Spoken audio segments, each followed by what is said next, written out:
Assalamualaikum warahmatullahi wabarakatuh.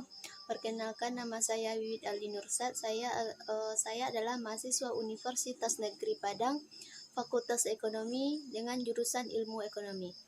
Di sini saya akan menjelaskan materi tentang mata kuliah saya, yaitu Ekonomi Pembangunan. Di sini saya akan menyampaikan membahas beberapa materi.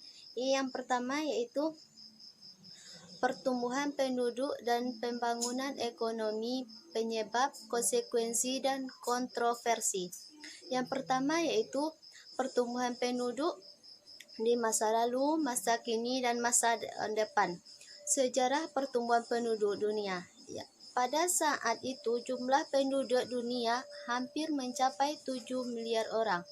Di masa lalu jumlah manusia tidaklah begitu banyak. Ketika orang-orang pertama kali untuk melakukan cocok tanam pada sekitar 12 tahun yang lalu, penduduk dunia diperkirakan tidak lebih dari 5 juta orang. Kemudian 2000 tahun yang lalu penduduk dunia hampir mencapai 250 juta orang, kurang seperlima dari seperlima penduduk Cina pada saat sekarang ini. Baiklah, materi terakhir yaitu modal manusia, pendidikan, kesehatan, dan dalam pembangunan ekonomi. Yang pertama yaitu arti pentingnya pendidikan dan kesehatan. Pendidikan dan kesehatan adalah tujuan utama pembangunan dasar. Pendidikan dan kesehatan masing-masing juga memiliki arti yang penting. Kesehatan sangat penting, artinya bagi kesejahteraan, dan pendidikan bersifat esensial bagi kehidupan yang memuaskan dan berharga. Keduanya berfundamental berkaitan dengan gagasan lebih luas mengenai peningkatan kapasitas manusia sebagai inti makna yang sesungguhnya.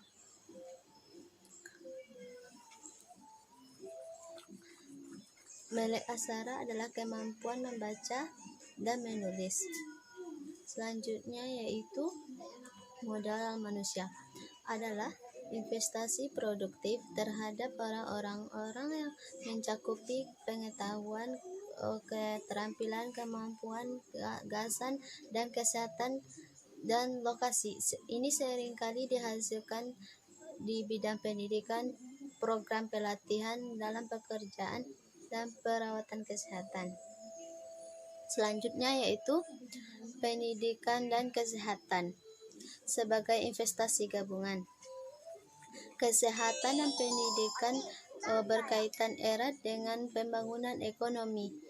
Di satu sisi, modal kesehatan yang semakin besar dapat meningkatkan pengembalian atas investasi di bidang pendidikan. Sebagian dikarenakan kesehatan merupakan faktor penting dalam kehadiran di sekolah dan proses pembelajaran formal seorang anak. Selanjutnya yaitu peningkatan kesehatan dan pendidikan. Mengapa kesehatan dan pendidikan dengan pendapatannya lebih tinggi, maka warga dan pemerintahan dapat mengeluarkan dana yang lebih besar untuk kepentingan pendidikan dan kesehatan. Dan dengan kesehatan yang pendidikan yang lebih baik, produktivitas pendapatan lebih tinggi akan lebih mudah dicapai. Karena adanya hubungan ini, maka kebijakan pembangunan perlu difokuskan kepada pendapatan, kesehatan, pendidikan secara bersama.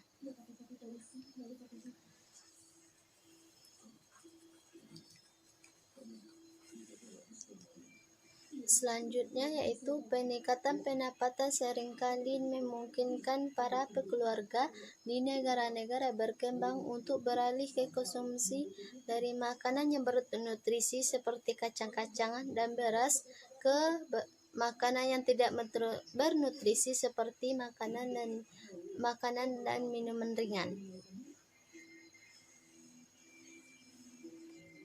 Selanjutnya yaitu berinvestasi dalam pendidikan dan kesehatan. pendekatan modal manusia. Analisis investasi di bidang kesehatan dan pendidikan disatukan dalam pendekatan modal manusia. Modal manusia adalah istilah yang sering digunakan oleh para ekonomi untuk mengacu kepada pendidikan, kapasitas manusia lainnya, dan jika ditingkatkan dapat meningkatkan produktivitas.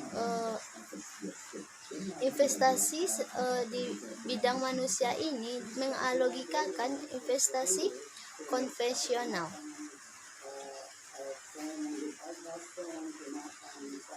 Tingkat diskonto adalah dalam perhitungan nilai sekarang, ini adalah tingkat penurunan per tahun dari nilai sekarang agar dapat disertakan dengan nilai sekarang. Selanjutnya yaitu pekerja anak. Para anak merupakan masalah yang terbesar yang tersebar di negara-negara berkembang. Jika seorang anak berusia di bawah 15 tahun bekerja, sekolah mereka akan terganggu, dan hampir semua kasus anak-anak mereka tidak bersekolah sama sekali. Keadaan ini semakin mengganas karena kesehatan anak-anak tersebut sangat buruk. Bahkan status mereka yang miskin, ternyata kesehatan mereka lebih buruk dibandingkan dengan anak-anak miskin yang tidak bekerja. Dan umumnya pertumbuhan fisik mereka terhadap anak. Selain itu, banyak pekerja anak yang mengalami perlakuan kasar. Selanjutnya yaitu terdapat 4 pendekatan utama dalam kebijakan pekerja anak yang sekarang ini diterapkan dalam rumusan kebijakan pembangunan.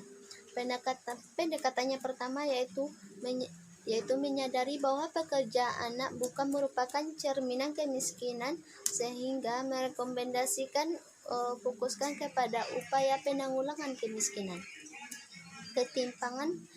Ketimpangan langsung mengenai masalah pekerja anak. Yang kedua yaitu pendekatan mengedepankan penerapan strategi yang dapat menarik anak-anak ke sekolah, yang mencakup kepada perluasan unit sekolah baru.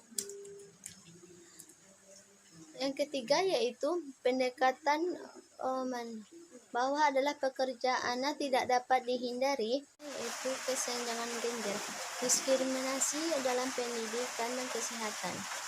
Kesenjangan gender dalam pendidikan adalah perbedaan akses dan penyelesaian pendidikan antara laki-laki dan perempuan. Pendidikan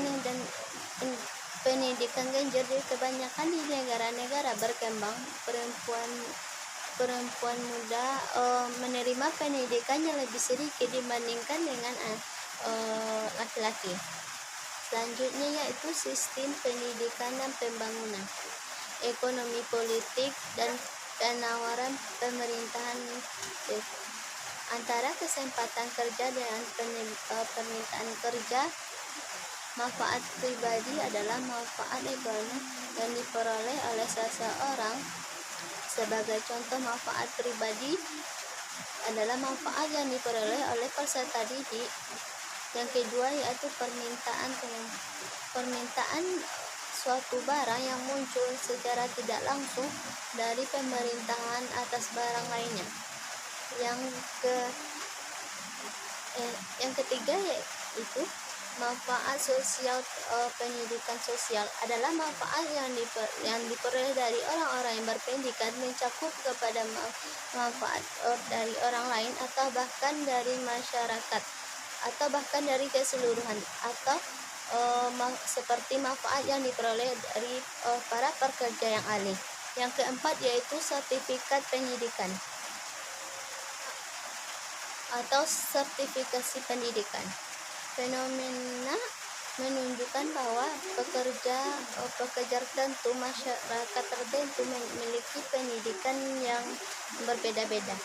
Yang kelima itu tingkat pendidikan dasar. Tingkat pendidikan dapat menunjukkan bahwa kemampuan membaca dan keterampilan seseorang. Yang keenam yaitu biaya sosial pendidikan adalah biaya yang ditanggung oleh individu dan masyarakat dari keputusan pendidikan yang dibayar secara pribadi, mencakup juga biaya subsidi pemerintahan.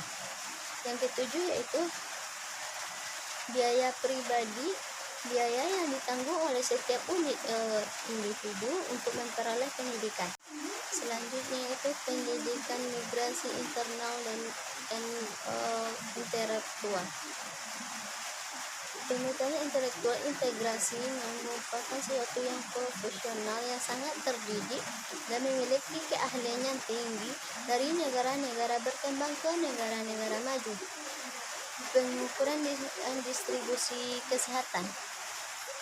Terdapatnya kemajuan yang telah dicapai oleh dengan cara upaya penurunan tingkat utilitas usia dari usia 15 tahun, meskipun laju peningkatannya telah melaju cepat. Nah, sekianlah materi yang dapat saya sampaikan. Apa ada salah dan kekurangannya saya mohon maaf, saya akhiri. Wabillahi taufiq wal hidayah. Assalamualaikum warahmatullahi wabarakatuh. Masa pengadaan adalah masa yang diperlukan untuk terjadinya kenaikan jumlah penduduk sebanyak 2 kali dari jumlah sebelumnya. Selanjutnya yaitu struktur penduduk dunia. Yang pertama yaitu tingkat pertambahan penduduk laju adalah pertumbuhan penduduk yang dihitung berdasarkan pertambahan alamiah dan disesuaikan dengan pertambahan akibat imigrasi dan emigrasi. Yang kedua yaitu pertambahan alamiah adalah yaitu selisih antara tingkat kelahiran dan tingkat kematian dalam populasi tertentu. Yang ketiga yaitu migrasi internasional neto adalah selisih antara orang-orang yang bermigrasi dalam suatu negara dan orang-orang yang berimigrasi dari negara tersebut.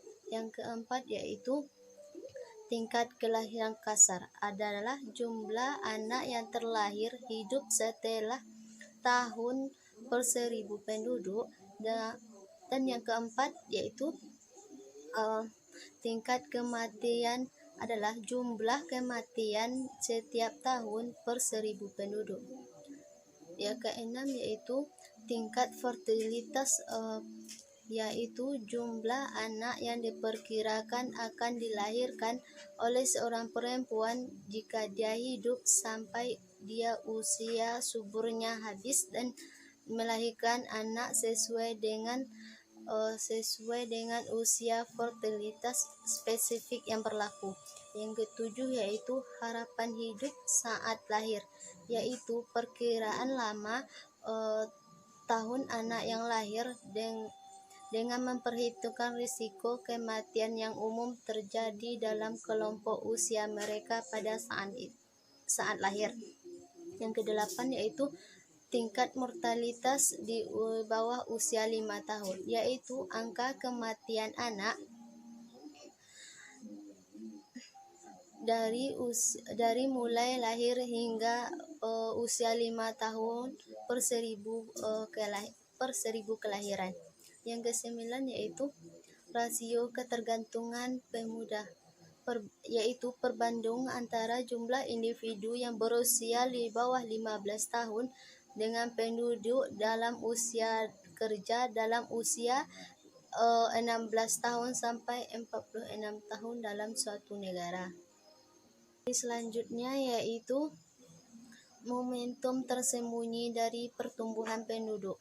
Momentum tersembunyi dari pertumbuhan penduduk adalah jumlah penduduk yang terus meningkat meskipun tingkat kelahiran menurun, karena perbedaan jumlah penduduk yang berusia muda memperbesar basis penduduk yang menjadi calon orang tua, ayah atau ibu. Piramida penduduk adalah sebuah ilustrasi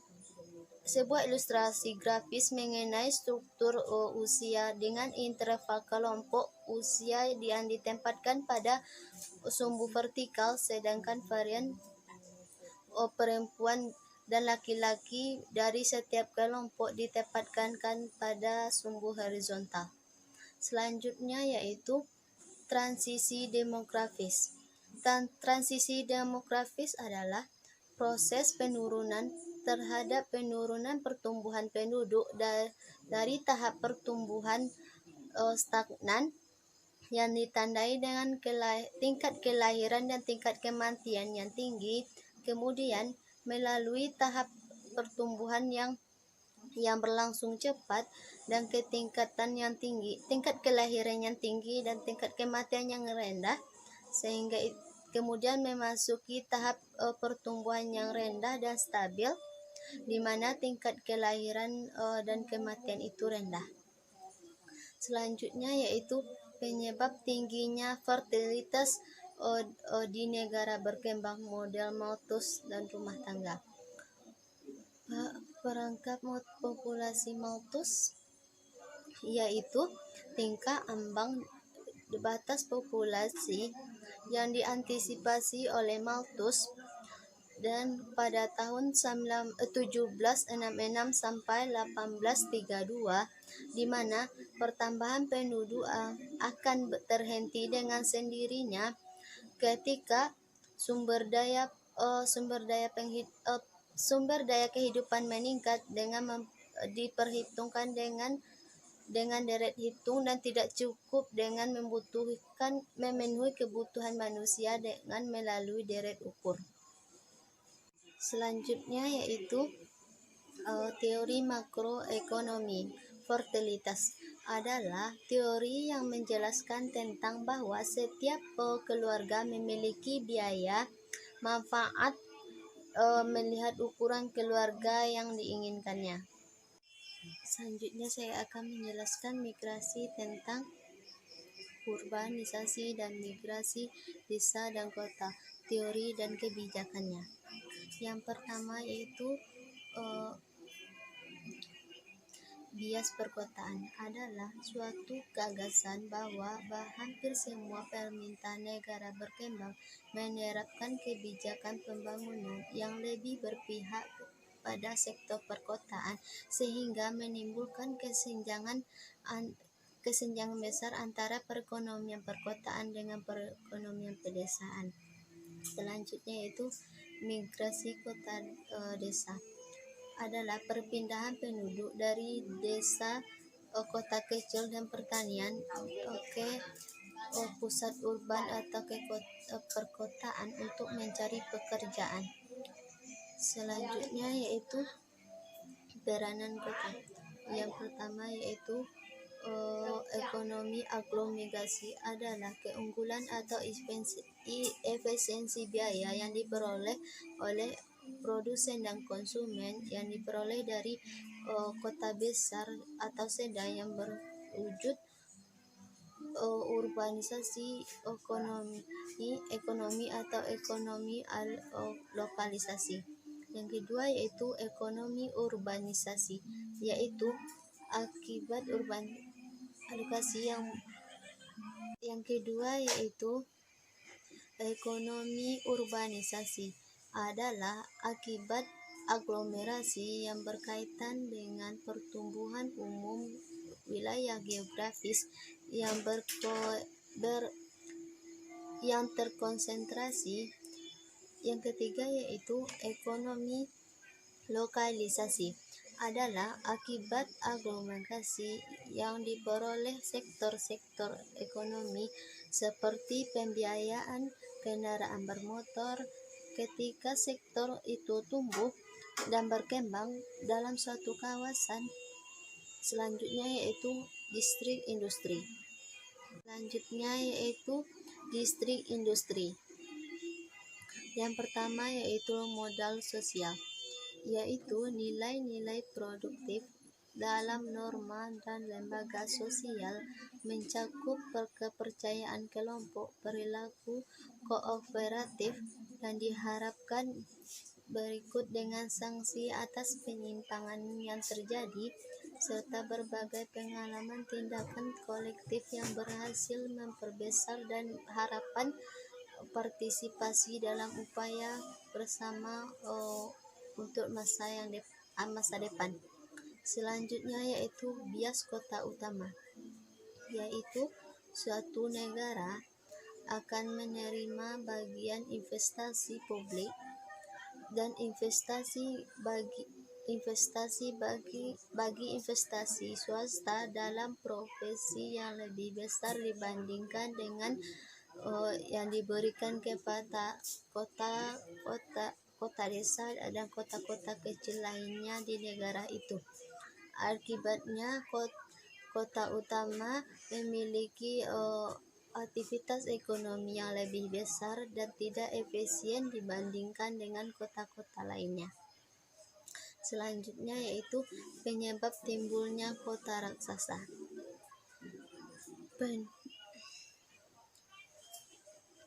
Secara keseluruhan, semakin meraksasanya kota merupakan akibat dari kombinasi transportasi, expand dan lokasi muda politik yang terbesar. Hal ini semakin diperkuat oleh politik perburuan rente dan kegagalan pasar modal dalam upaya pembangunan pusat-pusat kota baru yang tidak dapat dilakukan oleh pasar. Selanjutnya yaitu sektor formal perkotaan. Sektor formal perkotaan adalah bagian dari selanjutnya yaitu sektor formal perkotaan.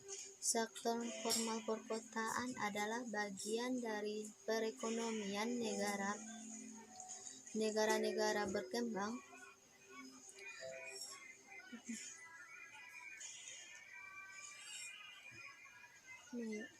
Sektor formal merupakan bagian-bagian dari negara-negara berkembang yang dicirikan dengan adanya usaha kecil, kompetitif, perorangan, dan seperti perdagang kelontong dan layanan remeh-temeh berorientasi pada karya tanpa adanya hambatan masuk serta dengan harga faktor produksi yang ditimbulkan oleh pasar. Kebijakan bagi sektor formal. Dalam hubungan sektor dengan sektor-sektor lainnya, sektor formal terkait dengan sektor pedesaan, yang artinya bahwa sektor ini mungkin tenaga kerjanya lebih untuk keluar dari kemiskinan yang ekstrem dan kondisi setengah mengukur di desa. Meski harus menjalani kehidupan serta kondisi kerja dan pendapatan yang seringkali tidak jauh lebih baik, sektor formal terkait erat dengan sektor formal perkotaan. Menuju teori perekonomian tentang desa dan kota. Yang pertama yaitu model migrasi Todaro. Sebuah teori yang menjelaskan bahwa migrasi desa dan kota adalah proses yang secara ekonomi rasional terlepas dari tingginya pengangguran di perkotaan. Para migrasi mengkalkulasi atau dalam nilai sekarang pendapatan yang diharapkan di kota atau ekuivalennya dan permigrasi yang didapatkan pada pekerjaan di kota melebihi pendapatan di rata-rata di desa.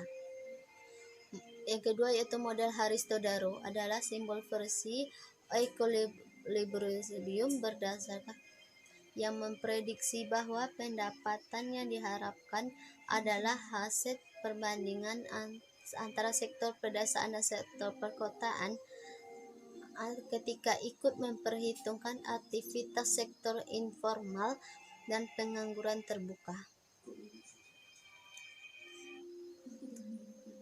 Sebuah penyajian diagram. Yang pertama yaitu